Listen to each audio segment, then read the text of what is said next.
Step out of the vehicle now. Okay, you don't have to. I asked what this is about. I said step out now. I'm reaching for my credential. There are officers who serve their communities, and then there are officers who prey on them. Dale Harris was the second kind. He didn't need much of a reason to target someone. On the afternoon of March 4th, he saw a black man sitting alone in a parked car on a quiet street, and that was enough. What followed was brutal, swift, and catastrophic, not just for the man he grabbed off that pavement, but for Harris himself, for 17 of his colleagues, and for a city that would eventually write a $10 million check to make the story go away. Except stories like this never really go away. The man sitting in that car was named Damon Webb. He was 38 years old and had spent the last 14 years building a federal career that most people in law enforcement only ever read about in training manuals. He wasn't loud about it. He didn't wear his credentials like a badge of personality. He was the kind of man who let his work speak, and his work had spoken clearly across 3 major organized crime investigations, 2 interstate drug trafficking operations, and an 8-month undercover assignment that required him to be invisible in the very neighborhood where Harris patrolled.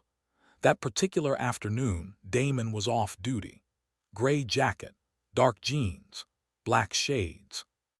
He had pulled over on Callaway Street to take a phone call, engine off, hazards blinking, a man doing absolutely nothing wrong in the middle of the afternoon. Dale Harris had been a police officer for 12 years. In those 12 years, he had collected 8 formal complaints. Every single one of them had been filed by a black man. Every single one of them had been buried without consequence. That kind of history doesn't happen by accident. It happens because the people responsible for accountability decide, repeatedly and deliberately, that accountability doesn't apply to certain officers. Harris had learned that lesson well. He rolled up on Damon's vehicle with his partner Glenn Tarwick beside him, and the two of them moved with the loose, unhurried confidence of men who had never once been made to answer for anything. Harris knocked on the driver's window, not politely, hard with his knuckle, the kind of knock designed to rattle whoever was on the other side. Damon didn't rattle. He finished his call, looked through the glass for one steady moment, and lowered the window. Harris told him to step out of the vehicle. No badge displayed, no reason offered, no greeting. Damon asked calmly what the stop was about. Harris repeated himself. Damon told him clearly, the way federal agents are trained to announce it, that he was reaching for his credentials. He lifted his badge wallet slowly and said the words out loud. Harris looked at the badge. He looked at it the way someone looks at a thing they have already decided means nothing, and then he reached into the car. What happened in the next 30 seconds was recorded in the memories of everyone standing on that sidewalk. The car door was wrenched open. Damon was grabbed by the collar and dragged from his seat before he could say another word. His shades were knocked from his face when he hit the side of the vehicle. His badge wallet landed on the passenger seat in plain sight. His phone hit the floor. He was forced down onto the concrete, cuffed, while Tarwick stood behind Harris and contributed nothing except silence. A woman across the street covered her mouth with her hand. People stopped walking. Nobody intervened. Harris didn't radio in a charge. He didn't pick up the federal credentials sitting 2 feet away from him. He walked Damon to the patrol car, put him in the back seat, and closed the door. The drive to the station was silent. No questions, no explanation, no paperwork discussed. Damon sat cuffed in the back and said nothing, not because he had nothing to say, but because he understood something that Dale Harris hadn't figured out yet. Every second of silence was becoming evidence. The clock had already started running, and the man holding it wasn't wearing a badge from that city. The precinct processed him the way it processed everyone else. He was logged, cuffed, and placed in a holding cell at 2:47 in the afternoon. No formal charge was written down. No incident report was filed. Just a black man in plain clothes on a bench in a cell, and a precinct that saw nothing unusual about any of it. Damon sat on that bench with his hands in his lap and his eyes forward. He didn't raise his voice. He didn't demand anything. 14 years of federal service had taught him that the loudest statement a man can make in that moment is to remain completely composed. Every officer who walked past that cell and kept moving was becoming part of the record. He understood that better than anyone in that building. Watch Commander Raymond Acaffer had been running that precinct floor for 9 years. He was the kind of man who noticed things, and he walked the holding area twice every shift not because he had to, but because the holding area was where the real information lived. He came through just after 4 in the afternoon and nearly kept moving, but something about the man in that cell made him slow down. Maybe it was the stillness. Not the stillness of someone resigned to being there, but the stillness of someone who has been trained to wait. Maybe it was the missing charge sheet on the cell door. Whatever it was, Acaffer stopped and asked one question. "What are you in for?" Damon looked at him without any rush and said that Acaffer should probably check the federal database before anyone answered that. Acaffer walked back to his office at a pace that was faster than his usual. He sat down, opened the federal law enforcement database, typed in the name from the booking log, and read the result twice. Damon Webb, Special Agent, Federal Bureau of Investigation, 14 years of service, currently assigned to an active undercover operation. Acaffer leaned back in his chair and looked at the ceiling for a long moment. Then he picked up his phone and made 3 calls. The precinct captain, the city's legal department, the FBI field office. He was not going to be the man who knew and did nothing. By the time he walked back to the holding area, the atmosphere in the precinct had already shifted. Voices had dropped. Officers who had been relaxed were sitting up straighter. The information was moving through the floor the way bad news always does, fast and quiet at the same time. Acaffer unlocked the cell himself, stood in the doorway, and told Damon he was being released immediately and that he was sorry. Damon stood up slowly, straightened his jacket, looked at Acaffer for a moment, and walked out without saying a word. He didn't need to. The FBI field office had already been notified. The city's legal department was already on a call, and Dale Harris, sitting at his desk filling out unrelated paperwork and believing the afternoon had gone perfectly fine, had no idea what kind of knock was coming for his door next. The FBI did not send a junior agent to handle the response. They sent 2 senior investigators, a federal liaison officer, and a Department of Justice representative who crossed the city in under 30 minutes. That kind of response doesn't happen for a routine wrongful arrest.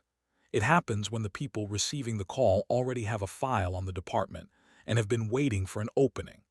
Because this wasn't the first time Damon Webb's name had come up in connection with Dale Harris. 8 months earlier, one of Damon's colleagues had quietly flagged a pattern of targeted stops happening too close to his undercover cover, too frequently, and always involving black men in plain clothes driving alone. The complaint had named Harris specifically. It was sent to the city's police oversight board. The board reviewed it, noted that Harris had no criminal convictions, and closed the file in 11 days. Nobody told Damon. Nobody told the FBI.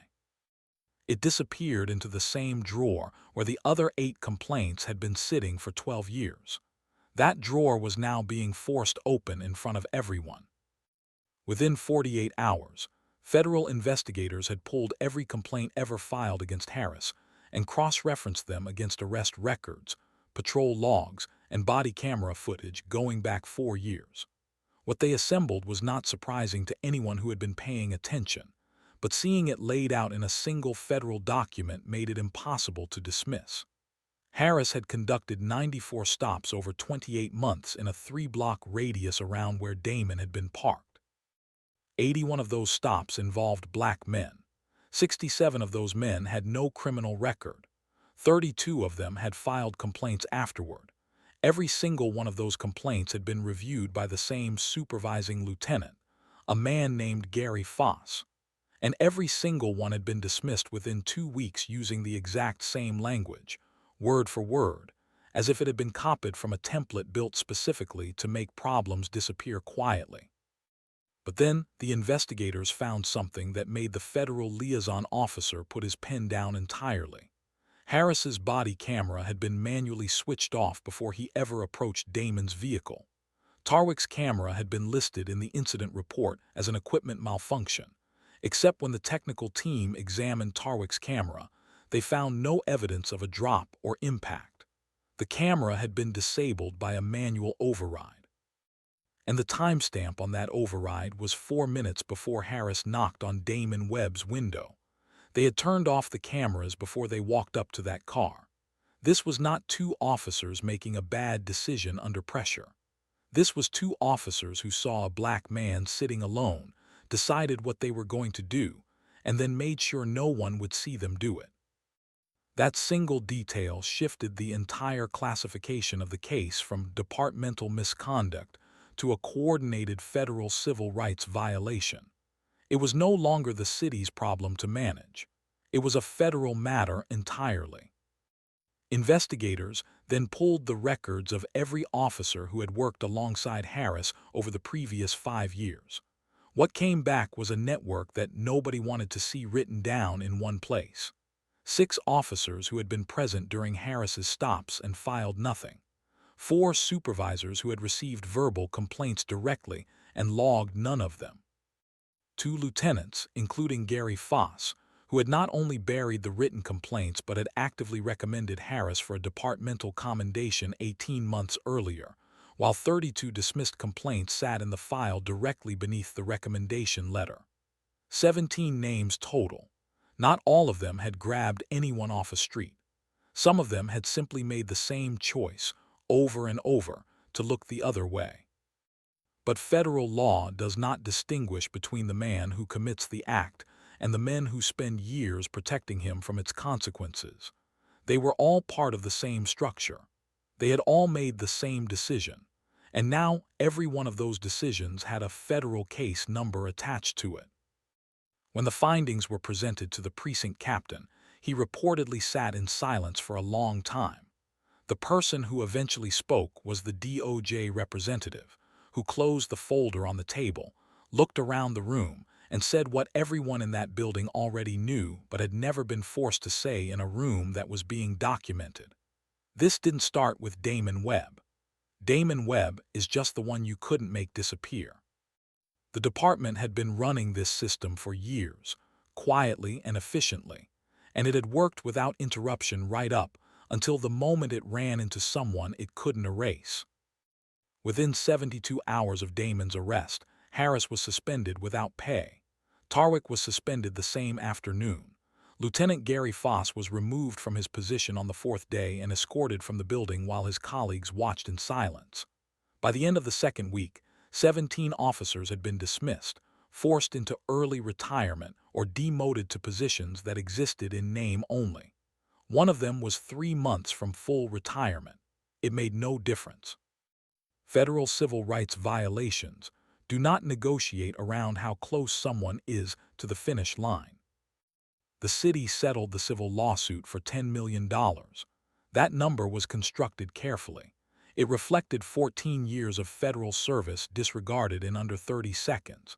It reflected 81 stops in 28 months. It reflected 32 complaints that were designed from the beginning to go nowhere. As part of the settlement, the city was required to formally acknowledge a systemic failure in its oversight structure. Not to suggest it or reference it indirectly, but to write it down, sign it, and attach it to the public record. That acknowledgement carried more weight than the money ever could, because a financial settlement can be absorbed into a budget and forgotten. A signed admission of systemic failure cannot be reclassified. Damon Webb returned to his federal duties without giving a public statement. No press conference, no interview, no appearance. He went back to work the way he had always worked, quietly with his record speaking for him. But the people who knew him said something about the way he carried himself had shifted after that day. Not damaged, not consumed by anger. Just different in the way a person becomes different when something happens that confirms exactly what they already understood about the world, and they have to decide what to do with that confirmation. What this case left behind was not simply 17 empty desks and a line item in the city's annual budget. It left behind a question that the department is still being pressed to answer honestly. How many men came before Damon Webb, filed their complaints, and received nothing? How many of those 32 are still waiting for someone to tell them that what happened to them mattered? Because the only reason this case produced any consequences at all is that one of the men Harris targeted happened to carry the kind of federal authority that made it impossible for the system to swallow him whole. And that is not what justice looks like. That is luck wearing justice's clothing. And the difference between those two things is everything.